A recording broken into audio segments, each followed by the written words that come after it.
Welcome to episode 91 of the Schmidt House podcast. I'm your host, Zach. Today, I'm joined by Laura-Lynn Tyler Thompson.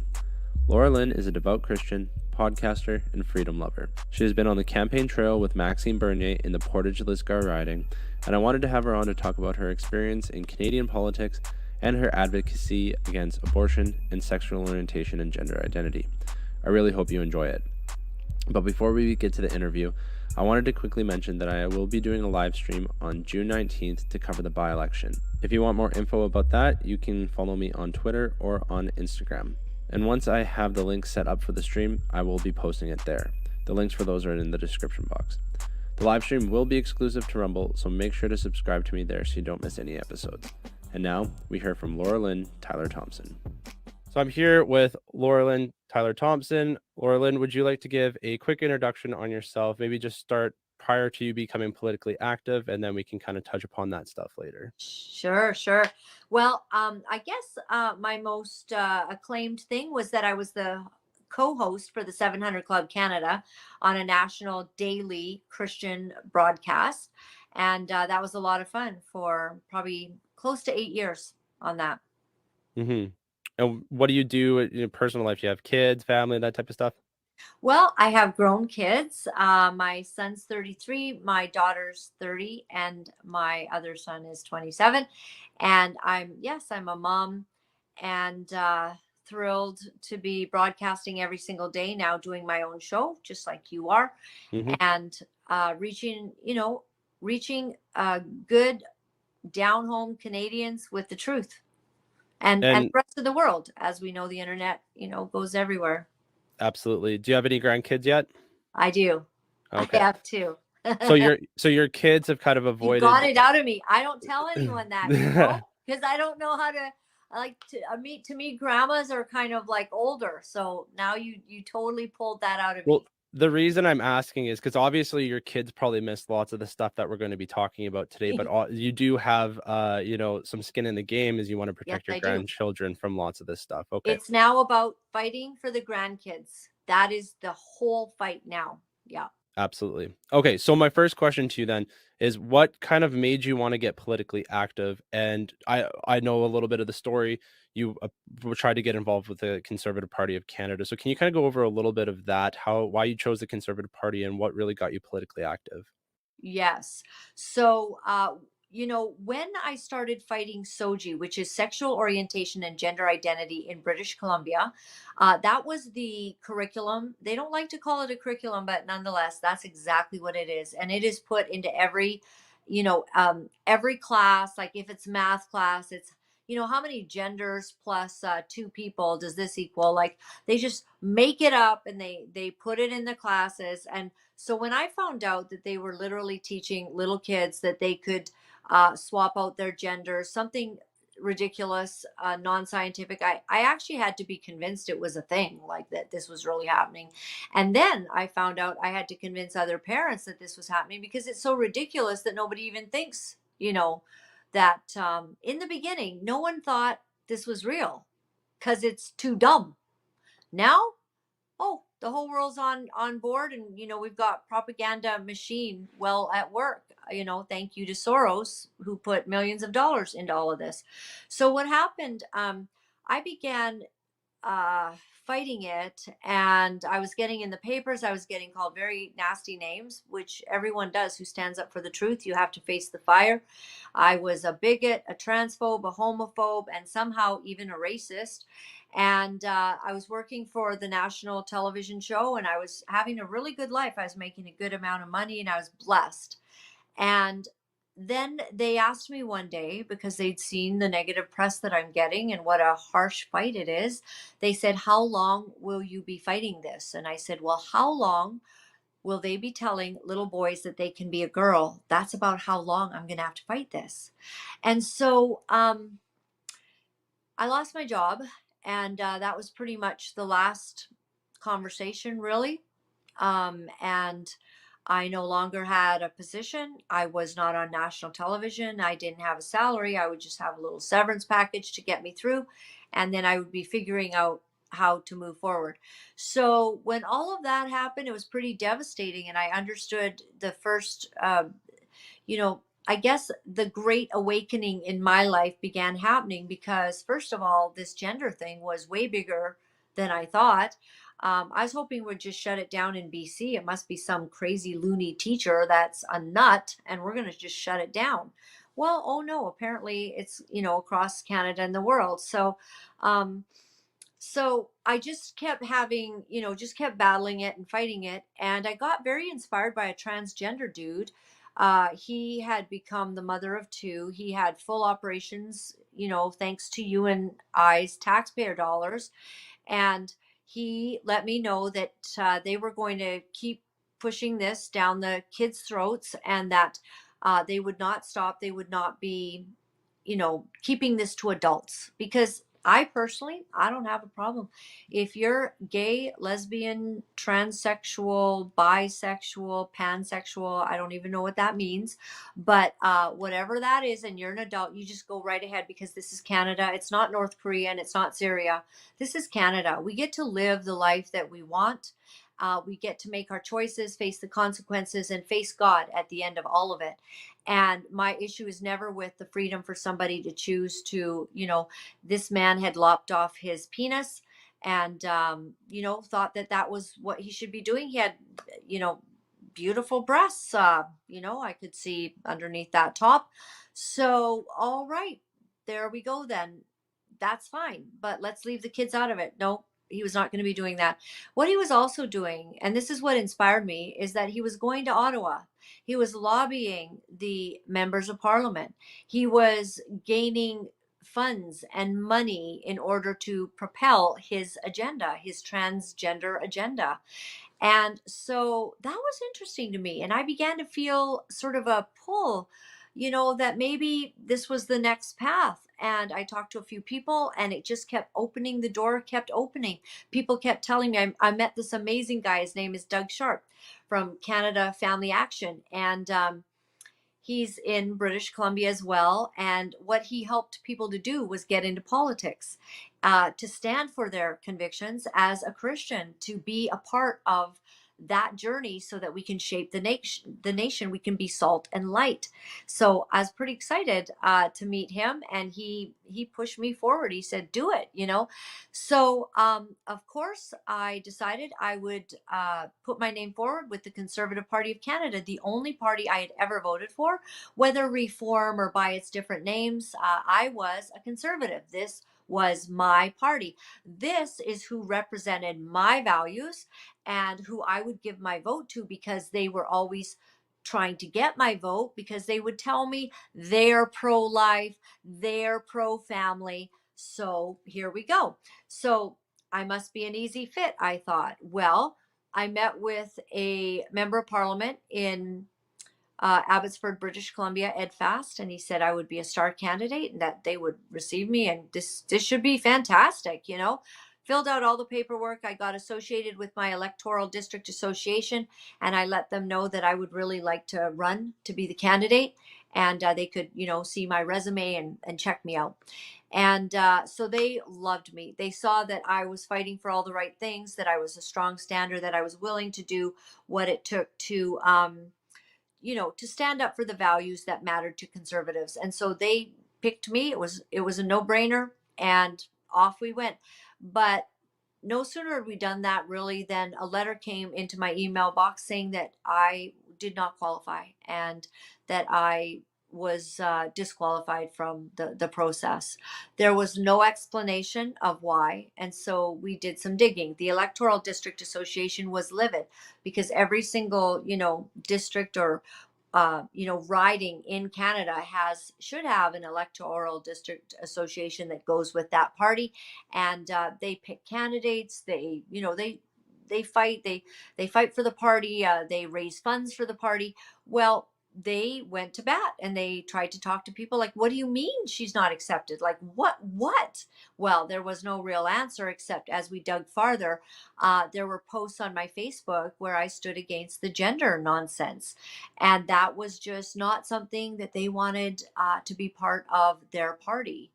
So that was an awakening. Like, And what year was so that? that was in 2018.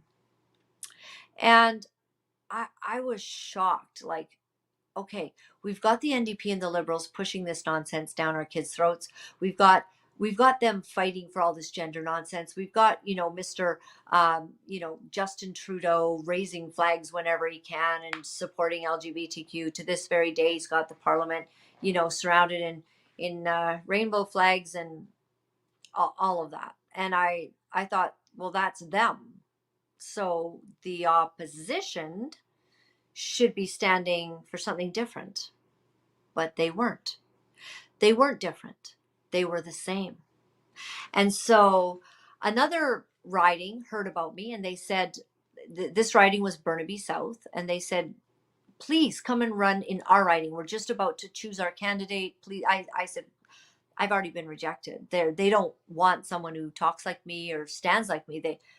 It's not going to work. And they said, no, we're going to fight harder. There's been a mistake. They couldn't believe it either. Why would the Conservative Party of Canada be rejected?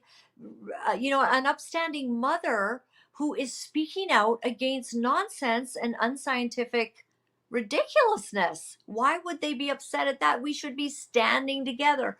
So again, I said, okay, I'll do it. So I went through the process. They picked me. Once again, I got the letter. You have not met the qualifications and you're rejected.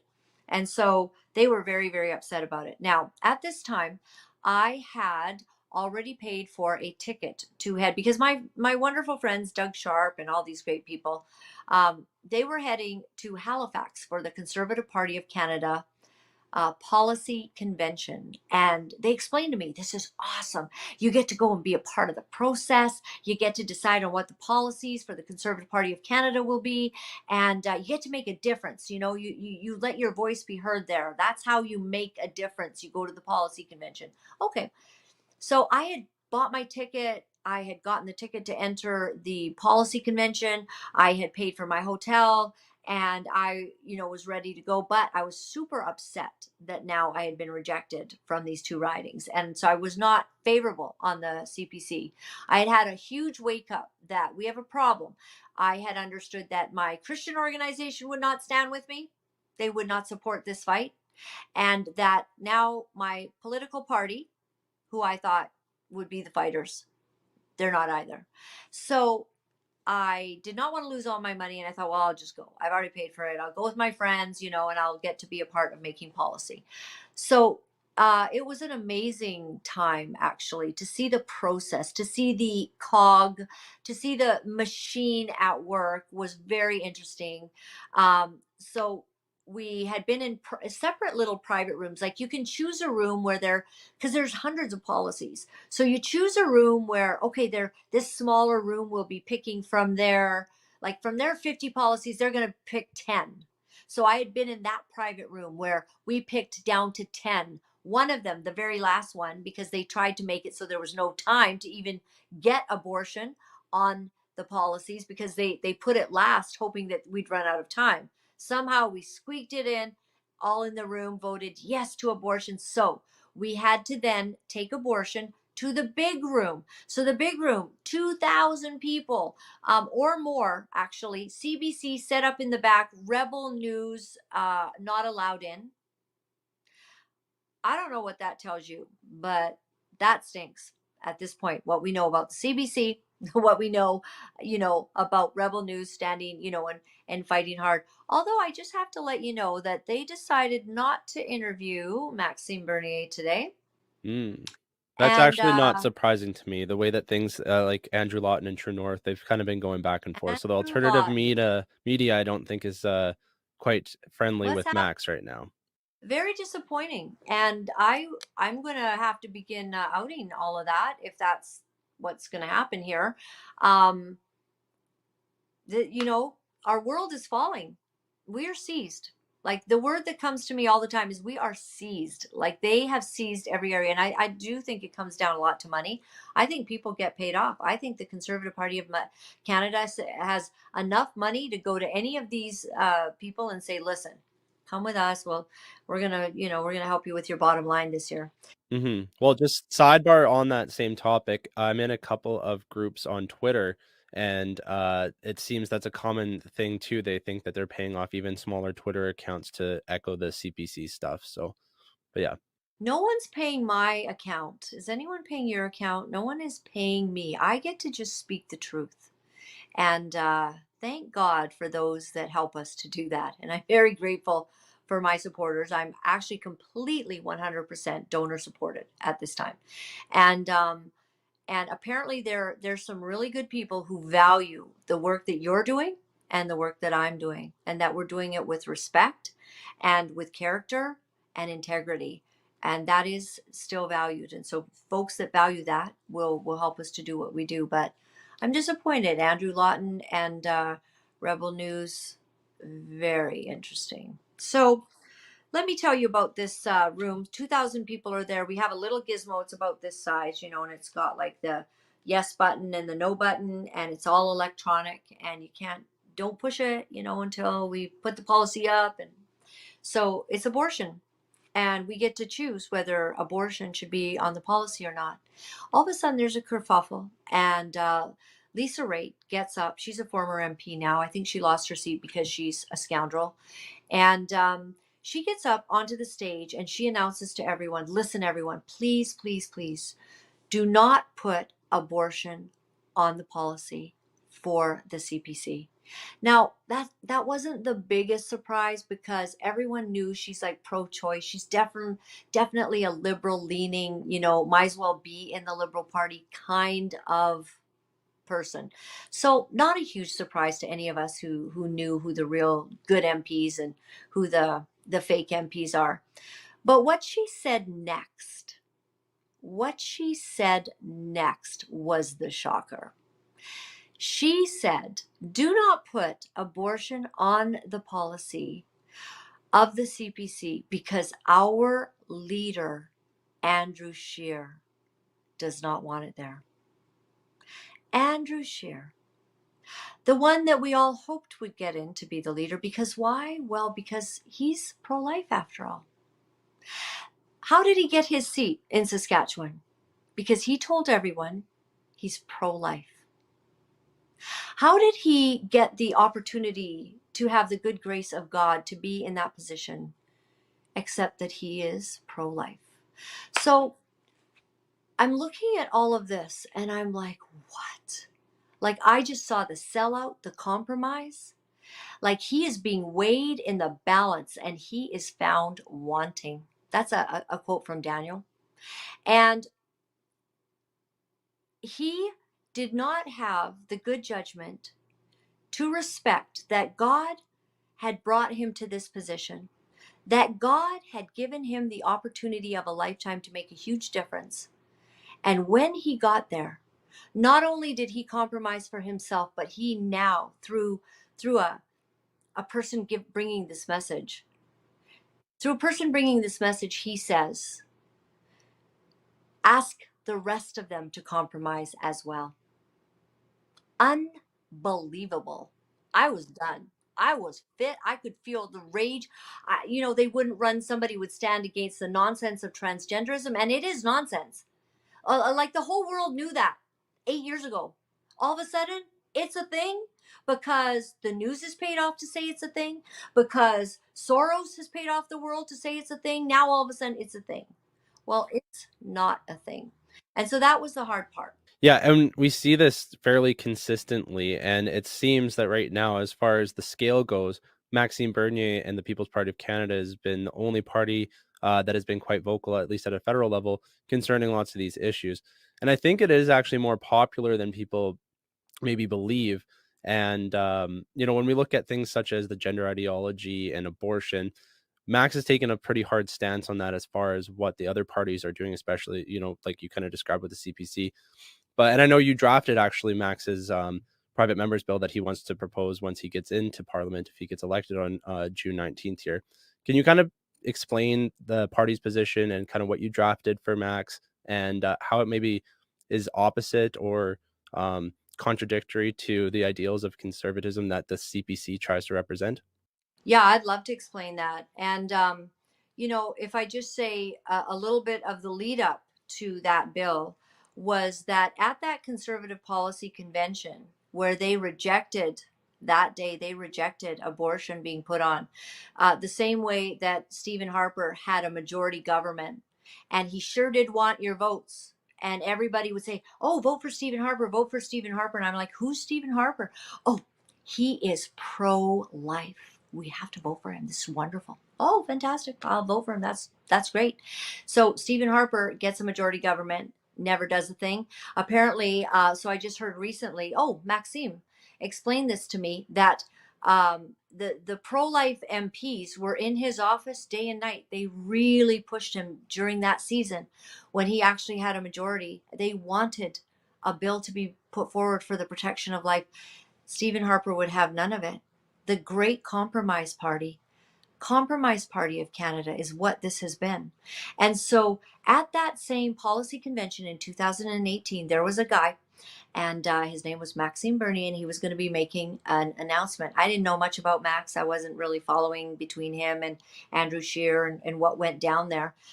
It wasn't until later, that I realized and found out that when Maxime and Andrew Scheer went up against each other for the leadership of the CPC, that evening, Deloitte and Touche, the auditors of all of the ballots, said, "We have a problem. I know you've already declared Andrew Scheer to be the winner, but we have a problem. We have over 4,000 votes too many. 4,000 more votes than is allowed, the number of people we have on the list of who can vote for the leader. We have a problem." What did everyone say? Oh, it's okay. It's okay. Just, we'll count it. We'll recount it tomorrow. But we've kind of made the big announcement here. So they said, put all those ballots in a room. Well, those ballots were burned that very night. And all of this was never discussed really, except CTV, CBC, and Global did stories on it that you can still find. And they actually talked about it for several weeks, like how weird it was that the CPC did a leadership run and there was too many ballots. That means someone cheated. So I didn't know all of that till much later, but it's an interesting fact that remains true to this very day, and you can find those CTV stories on it. So I heard that Maxime Bernier was going to be making an announcement at 11 a.m. And everybody was kind of on their phones and they seemed very interested. And I said, what is the deal with Maxime Bernier? They said, well, we don't know. Some people are saying he's going to start a new party. He's going to resign. Wow. Why? Well, it seems that there'd been some angst, it had been, almost a year and a half since he'd lost the conservative bid, and he had tried very hard to work with Andrew Scheer. And in fact, I found out later, of course, that he had been into a meeting with Andrew Scheer and had asked him to put forward some of the policies that Maxime Bernier thought were great as he ran for the leadership. And Andrew Scheer said a very interesting thing to him. He said, yes, your policies were popular. Your policies were popular with conservatives, but they're not popular with the country. So we can't run your policies because they're only popular with conservatives. So what they were saying is the constituents that actually vote for our party, it doesn't really matter what they want because that won't win us the election. So what we're going to do is we're going to ignore that, and we're going to kind of pander to the whole country and ignore the values that really matter to you. So when I found and I heard his announcement that the CPC was too morally and intellectually corrupt to be reformed, I knew he was telling the truth. I didn't know why he was saying that. I didn't know who he was, but I knew that man has the right story, and he actually understands that something's very smelly in the middle of that very corrupt party. And because I had seen it up close, I knew this. So he started a new party, and I was able to put my name forward with him. And I was able to have a conversation with him where he asked me, basically, he had this French accent, Laura-Lynn, why are you running for the CPC? And they rejected you 2 times. Like, well, 2 times. Like, you're kind of like, why would I want you? right?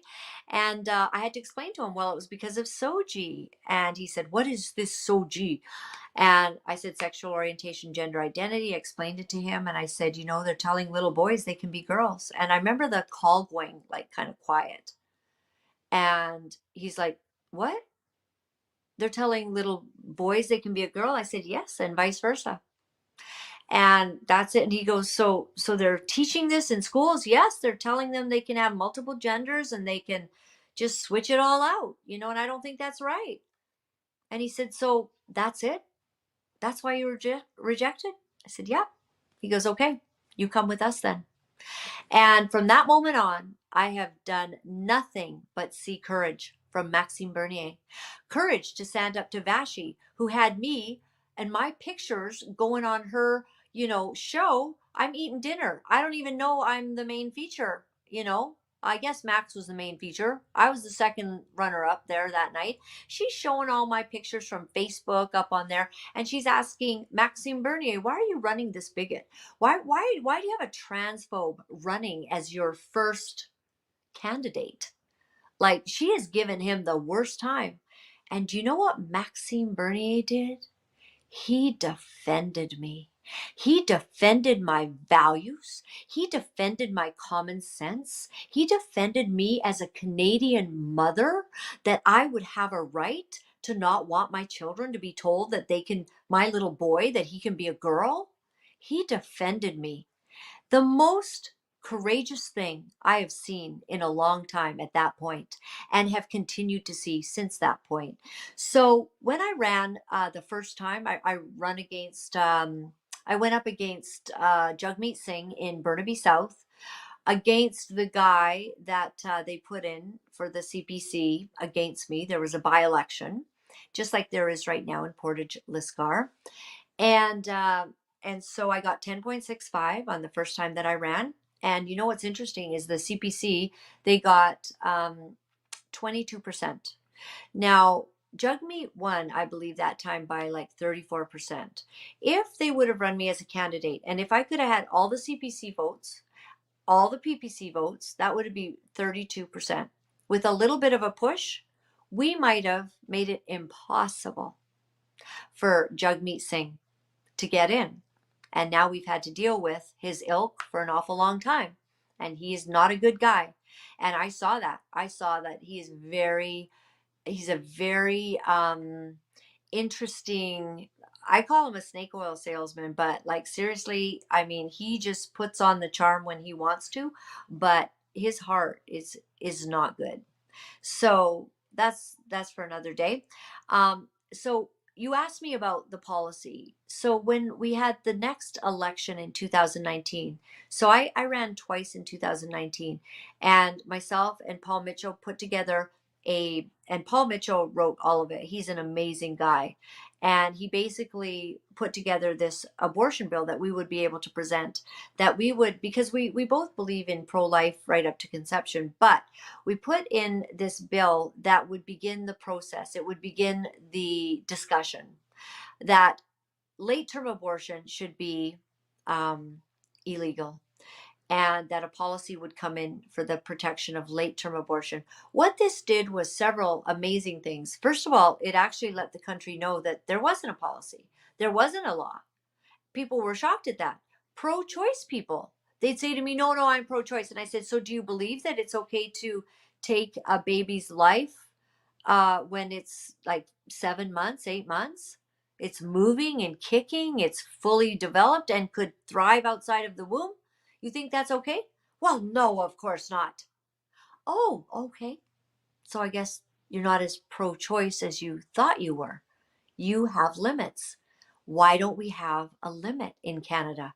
Most of us agree this would be wrong to abort a baby in late-term abortion. So a discussion began. And, it hasn't shocked me that Maxime Bernier has not gotten less bold. He's gotten more bold. And it is because of his boldness that he lost his riding in Beauce.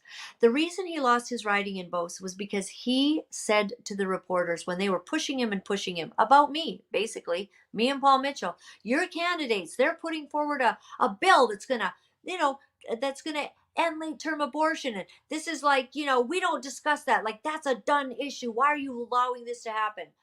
And he said, no, I believe in that. I don't think that you should abort a late term baby. And they said, oh, and they pushed back on him a little bit more. And he says, well, like if a baby's 5 days from being born and you're going to abort it, that's murder. When he says that, they splash that across every French newspaper in Quebec.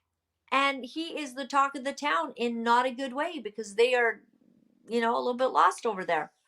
And so some of them, actually, I know some good ones that aren't lost, but so he loses his seat. He's paid a high price. So now he's running in, it's kind of amazing, actually. So in the riding where we get the absolute most votes for the PPC in the last election, Candice Bergen resigns halfway through her tenure here. Very interesting. It's like a perfect storm. And so Maxime knew, in the heart of the country, this is the Bible Belt, that people will have very conservative minded opinions and beliefs. And so he thought that he would run here. And that has led us, that's sort of like the long story, of how this has come to be. And people love him. There is so many signs up everywhere. Somebody said to one of our people today, they said, how are you funded? Like, this is like, who's the big machine behind Maxime Bernier? And, there's no big machine. There's a whole lot of volunteers, and some signs getting out, putting them in, and good donors who've helped Max to have a really solid campaign. And he's here fighting for our values and principles in the probably one of the most conservative ridings in Canada. So we are in prayer. We pray that the people here will see the opportunity. They call him a parachute candidate, right? Well, he's not a parachute candidate. He's a paratrooper. He has been sent here to literally come to fight for our nation from this stronghold. And we're watching it all. It's exciting. And that's why I'm joining him here, to put my time and effort into helping him to be as successful as he can be. It's definitely exciting times. I did want to jump back just quickly and kind of see what we've seen from Pierre Poilievre, who's the leader of the Conservative Party. Recently, he came out and refused to stand up for both the unborn and against Soji. And I'm going to play a clip right now so everyone can kind of see what I'm talking about. Thanks for coming. Thank you. Did you enjoy the event? No, not really. Not gonna lie. But I have a question for you. It's about gender ideology and abortion. What is your stance on that? I believe people all have to make their own decisions. Right, but what about children? These children, I don't think there's So you don't believe in helping the most helpless people in society, the weakest people in society, the babies. You don't believe in protecting the babies. And what about abortion? See, you just confessed on camera that you don't believe in protecting. I respect your point of view, but I'm not going to be bringing any laws up. I'm going to let people are going to make their own decisions. You have the right to your opinion, and other people have the right to theirs. I'm not going to be passing any word. Does the baby have a right to their opinion? Because they don't have one. It's up to our job to protect them. This country was founded. That's not an opinion. The supremacy of God, right? Thou shalt not kill. That's simple. It's in our law. You should not be killing children. And you also think it takes two to tango, right? The government is not God. It takes two to tango. It's not government. The government is not God. Like the mutilation of children happen. Right, but if you become prime minister, you will have the power to bring in policies that will stop abortion, the murder of helpless babies. You will not bring in those policies. Yes or no? You will not. You will allow. You even though you have the power to stop them, you will continue to allow the murder of babies. You are a spineless coward. You're a spineless coward. What I wanted to ask you is because I know, having this conversation, especially with boomer conservatives, many believe that we can change the Conservative Party internally by getting more involved and try to shift things that way and trying to work within the party to change it inside out. With your experience and what you've seen from Poilievre lately and his leadership, do you think that the party can be shifted back to more traditional conservative values, or do you think that supporting the PPC and having an external push can get Canada itself back on track? What are your thoughts on the CPC And is it salvageable?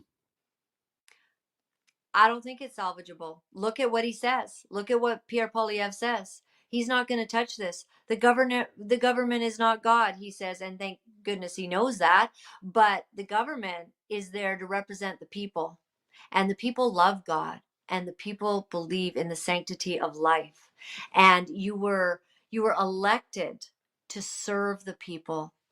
And the Conservative Party of Canada is just constantly showing themselves to be the exact same as the Liberals. And he doesn't want to fight it. He doesn't want to touch this gender ideology thing. So let's say that they get in, 100% MPs that are pro-life in the Conservative Party of Canada, because everybody wants a pro-life candidate. Apparently, that is one of the stellar things that you better be in order to even, get in.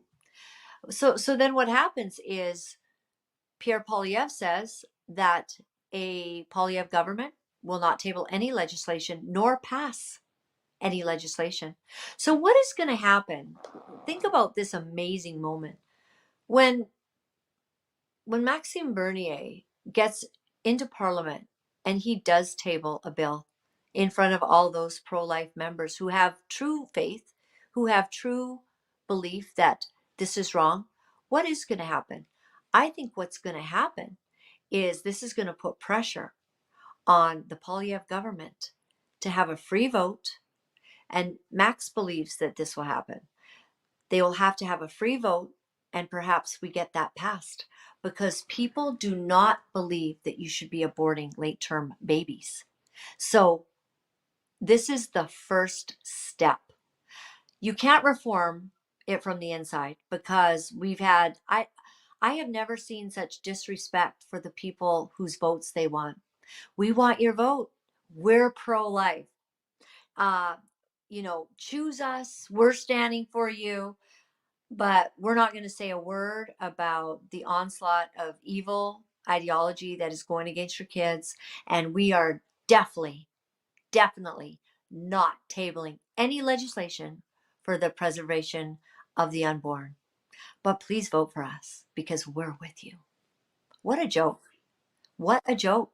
How many times must we be fooled? So we try so hard. We have organizations in Canada. They try so hard to get all the pro-life candidates into the CPC. They are CPC. They're Christians. They believe in these values. Let's get a pro-life MP into the CPC. What does it matter? Your leader just told you, you better not go against me, because if you do, probably you'll have to apologize, or you're going to not be able to run the next time, because you have totally gone against, you've embarrassed me now. You've gone against the CPC stand, which is a Poilievre government will not table legislation, and no MP will be allowed to table legislation. This is not okay. We're done. This is just another light arm of the Liberals and the NDP. And I don't know how much later it is. The Paris Climate Accord is the same. The U.S. Compact on Migration, it's the same as the Liberals. The Bill C4, where unanimously they cheered and clapped, as they, in one sitting, passed the first, second, and third reading and put it into law, that any parent or psychiatrist or psychologist who dares to try to tell a child that they should love themselves as they are will be criminalized, facing prison time, fines, the losing of their designation. And this is all okay. They all did that in unanimous consent with the Liberals and the NDP. And then Pierre Poilievre has the audacity, when he was here in Winkler, to say that Max Bernier is just another arm of Trudeau, that Trudeau and Max are exactly the same. What a joke. It really is. It's embarrassing that he would actually smear that bad, because, I mean, you know what? Maybe it is. Max gets in, puts this bill up, and it really just shows the Conservative Party completely for what they are, and that is shams. So, I mean, that might end up biting Pierre in the butt on that one. I do have a listener submitted question. So I told a friend of mine that you were coming on the show, and she had the following question for you. And I think it might resonate really well with you. So why do Christians appear to have their heads in the sand and not care about what is going on as far as soji, abortion, and basically an open and public attack on traditional Christian values? It is one thing. It's the fear of man. We are seized by the fear of man. We have a terrible thing that is cowardice that has taken over our land. We don't want to offend anyone. Pastors don't want to lose their parishioners. Pastors want peace, at any price, and they don't want the tithers who have a transgender, um, grandchild to be offended if they're speaking that this is nonsense. They know that so and so might be more of a feminist and thinks abortion is a woman's choice, and goes to their church, and they don't want to lose their tithe, and they don't want to have a big fight, and they don't want to stand up for what's right. They have completely lost the fear of God and have entered into a realm that will destroy you, and that's the fear of man.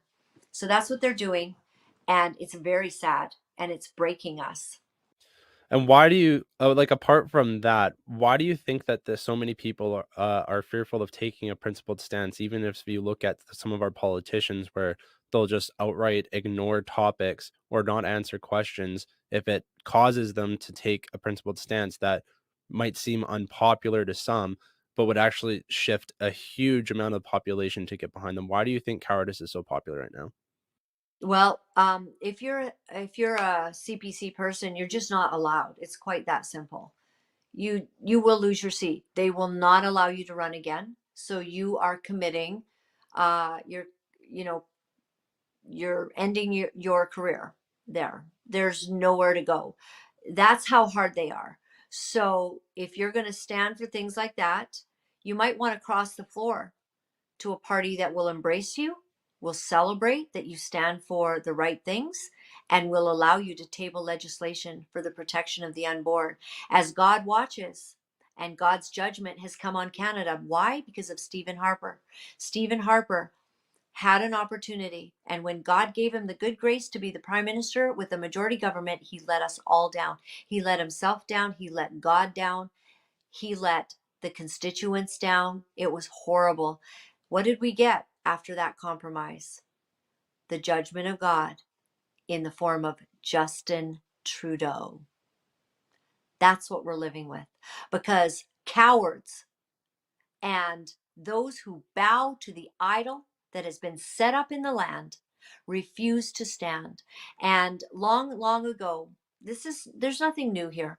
Shadrach, Meshach, and Abednego had to face an idol. They were told to bow to the idol or face the furnace.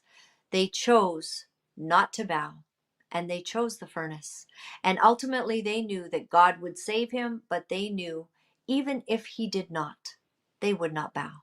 So there is a remnant now that has arisen, and we will not bow. And we will face this. We are courageous.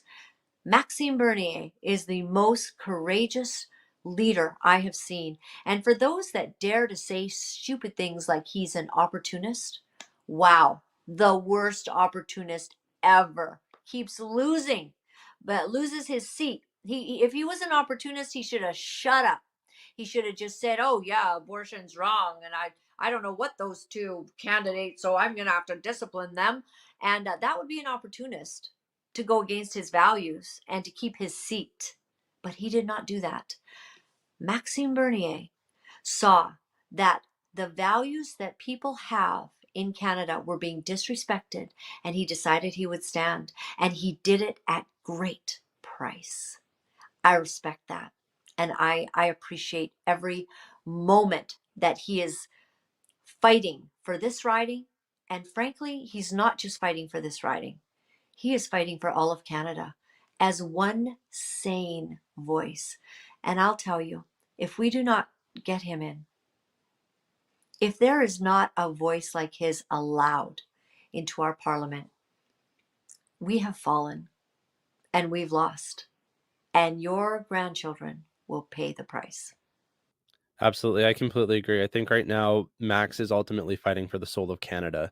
And we're going to see essentially in the next 5 days here a result of how that direction is going to go. It could be a huge tipping point either way.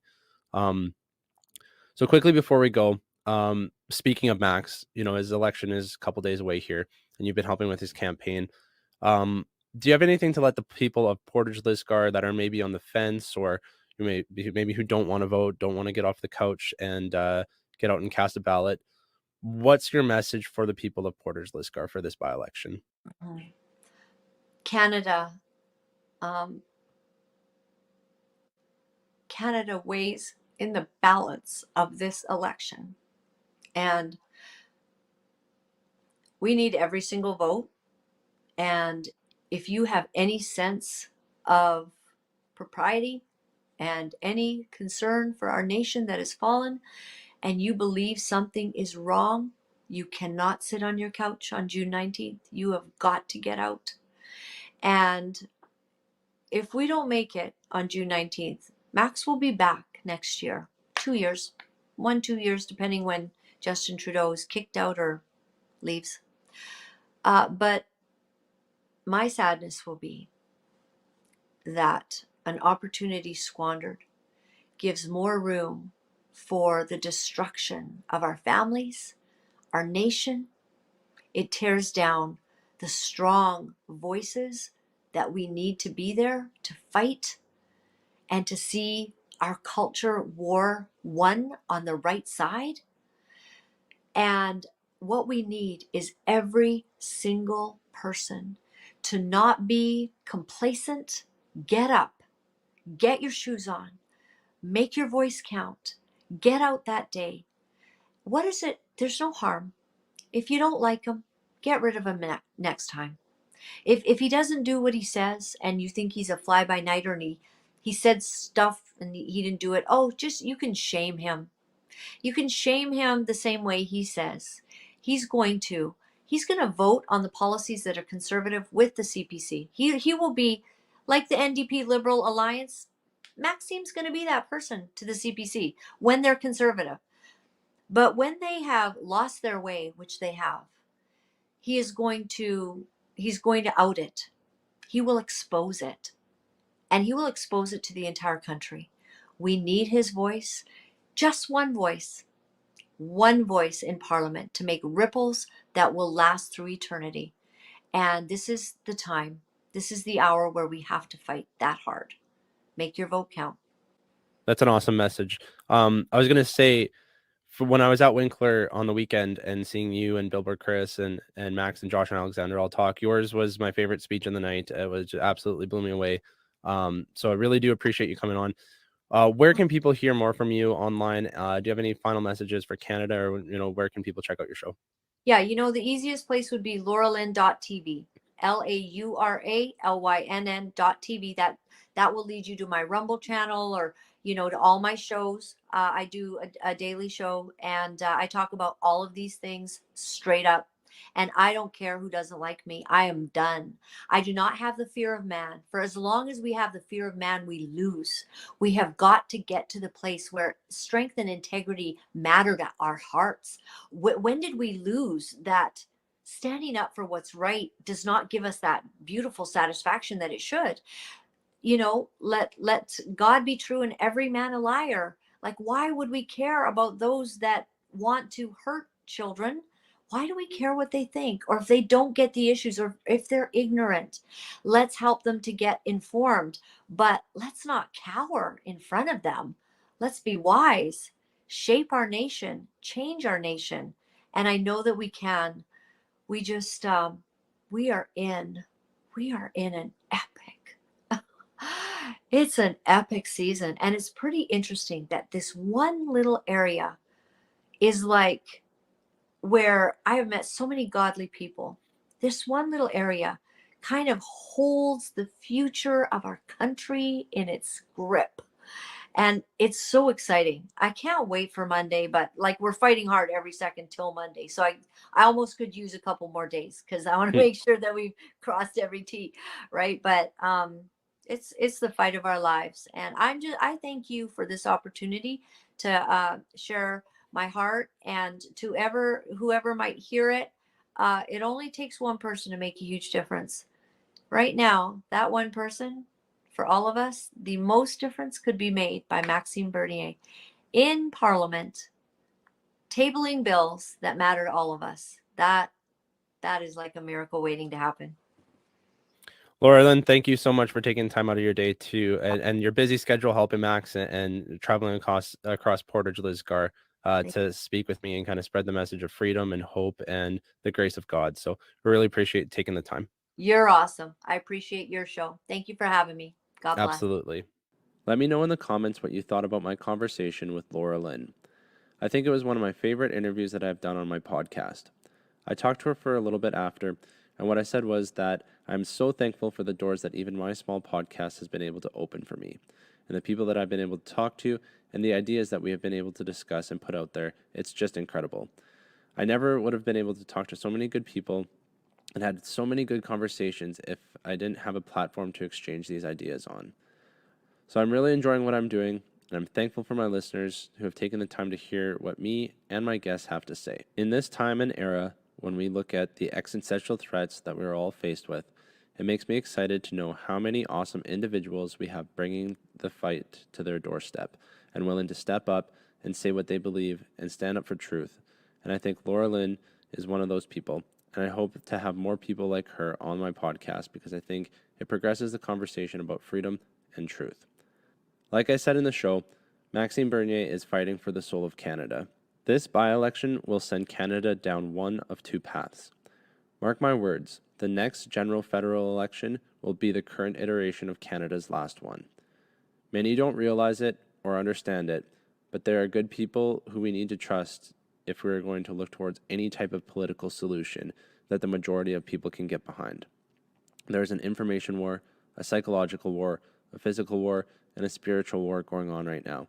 And very soon, we must all make the choice to draw a line in the sand and tell the people who intend wrong against us that that is a line that they do not cross.